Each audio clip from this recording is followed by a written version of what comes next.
Assalamualaikum warahmatullahi wabarakatuh. Halo, berjumpa lagi dengan saya di video mengenai review materi mata kuliah, yang mana untuk video kali ini kita akan mereview materi dari mata kuliah SKDL atau Sistem Konversi Daya Listrik. Sebelum itu, perkenalkan terlebih dahulu, nama saya Diah Ayu Retno, NRP 105191000053 dari Departemen Teknik Instrumentasi Fakultas Vokasi Institut Teknologi 10 November Surabaya angkatan 2019. Oke, di video kali ini atau di video review kali ini yaitu mengenai mata kuliah SKDL dengan materi yaitu Switching dan Semiconductor Power. Nah, kita langsung mulai saja. Buat teman-teman, ada yang tahu nggak sih apa itu switching power kira-kira? Jadi, proses switching sendiri adalah sudah menjadi pokok bahasan utama pada materi elektronika daya. Sehingga perlu difahami dengan baik, switching dilakukan secara elektronik dengan kecepatan tinggi yang dapat diatur sesuai dengan kebutuhan dengan rangkaian pembangkit pulsa. Metode pengaturan lain yang dapat digunakan untuk menggunakan switching atau saklar ini pada sisi sumber sehingga bisa diatur nilai tegangan keluaran dengan mengatur duty cycle atau siklus kerja dari peralatan switching. Metode seperti ini pada tegangan keluaran dapat diatur tanpa menimbulkan panas karena pada saat tidak digunakan, sumber dimatikan dan sumber akan dihidupkan apabila kita butuhkan. Nah, elemen dari rangkaian daya di PES adalah yang pertama yaitu saklar untuk mengontrol transfer energi.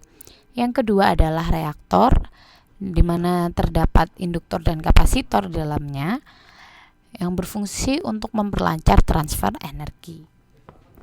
Kita lanjut yaitu mengenai switching diode. Nah, dari switching diode ini memiliki spesifikasi penting dioda. Yang pertama yaitu arus maju rata-rata untuk menilai kesesuaian dengan rangkaian daya, tegangan pemblokiran yang terbalik untuk menilai kesesuaian dengan rangkaian daya, tegangan keadaan on untuk menilai kehilangan konduksi, off keadaan saat untuk menilai kerugian pemblokiran, impedansi thermal untuk membantu desain thermal, membalikkan waktu pemulihan untuk menilai kemampuan switching frekuensi tinggi, dan yang terakhir adalah peringkat I2T untuk merancang perlindungan hubungan singkat. Adapun jenis-jenis dioda yang digunakan sebagai switching. Yang pertama yaitu adalah dioda Schottky dengan spesifikasi memiliki tegangan status on rendah dengan kapasitas pemblokiran balik kurang dari 100 volt. Kemudian contohnya yaitu MBRP 360 CT Motorola. Nah, kemudian ada yang B yaitu dioda penyarah. Ini cocok sebagai dioda penyarah dalam frekuensi saluran 50 hingga 60 Hz. Contohnya itu penyarah internasional seri 20 ETS.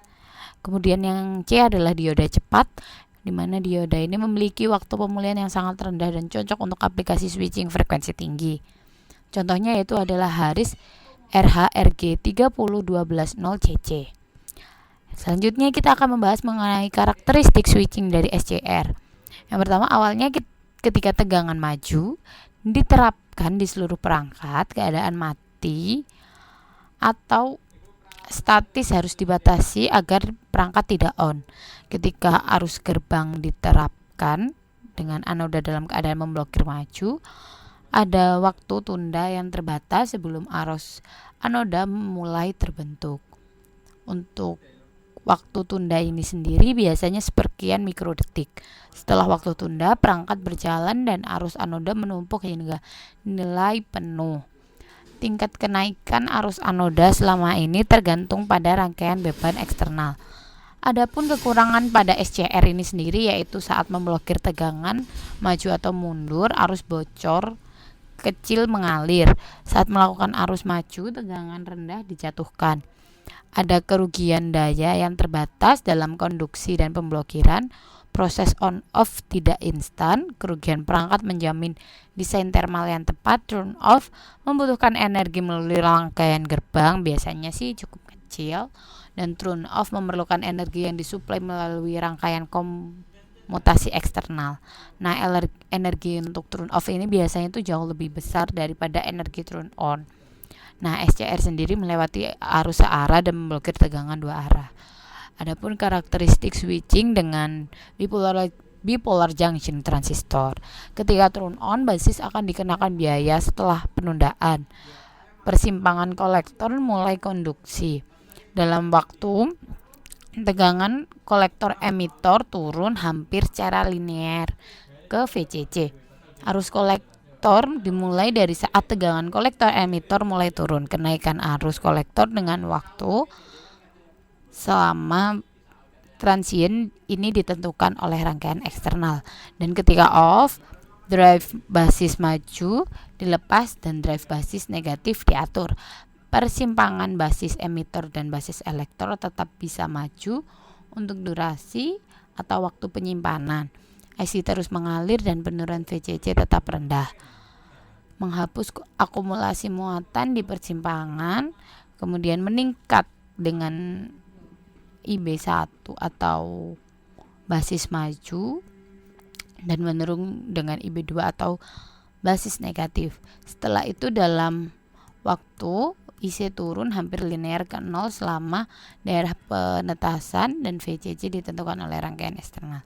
Spesifikasi switching dengan bipolar junction transistor sendiri yaitu sebagai arus puncak dan arus rata-rata, tegangan pemblokiran puncak VCC, tegangan keadaan on, keadaan off untuk menilai kerugian, impedansi thermal untuk membantu desain thermal, waktu switching untuk mendesain rangkaian pergerakan basis, beta paksa untuk merancang sirkuit penggerak, area operasi aman SOA untuk merancang perlindungan switching.